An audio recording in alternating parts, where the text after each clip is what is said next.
Good morning माझ्या प्रिय मित्रांनो, तुम्ही कसे आहात? तर तुम्हाला माहितीच आहे, मी साने गुरुजींनी लिहिलेली धडपडणारी मुले हे पुस्तक वाचत आहे. तर त्यामधल्या काही आठवणी मला खूप आवडल्या आहेत. ते मी तुम्हाला सांगणार आहे. तर चला आता ऐका. तर साने गुरुजी अमळनेर मध्ये गेले होते. अमळनेर मध्ये ते एक छात्रालयात गेले आणि त्या छात्रालयामध्ये काही मुले राहत होती. त्या मुलांची काही नावे सांगतो. त्यांचे नाव होते नामदेव, रघुनाथ आणि यशवंत. हे 3 मुले स्वामींना खूपच आवडत होती.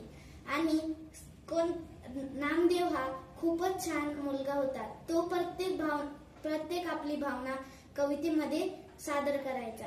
आणि रघुनाथ जो होता त्याचे अक्षर खूपच भारी होते आणि तो विचार खूप करायचा. आणि यशवंत जो होता तो खूपच श्रीमंत घराण्यातून होता. तो सातारा, नाशिक खूप साऱ्या छात्रालयातून होऊन या अमळनेरच्या छात्रालयामध्ये आला होता.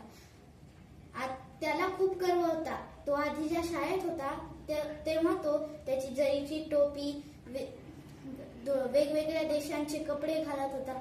त्याला असे वाटायचे की जर मी ह्या मुलांसोबत खेळलो तर माझे कपडे घाण होतील, टोपी हरवू शकते, काही पण होऊ शकते, माझे मम्मी पप्पा ओरडतील.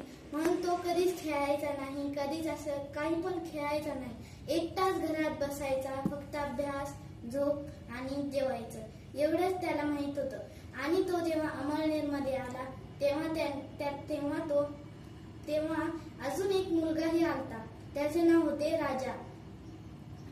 स्वामी व सर्व मुले त्याच्याजवळ गेली. तो म्हणाला की स्वामी, मी फराळ आणले आहे, आपण सर्व ते फराळ खाऊ. मग तेव्हा यशवंतही त्या खोलीमध्ये आला. ते सगळे फराळ खात होते. स्वामीजींनी म्हटले की यशवंत, चल तू पण खा आमच्या सोबत फराळ. यशवंत म्हणाला नाही. यशवंत म्हणाला नाही, माझ्याकडे आहे. स्वामी म्हणाले, मग तू सर्वांसोबत खात का नाही?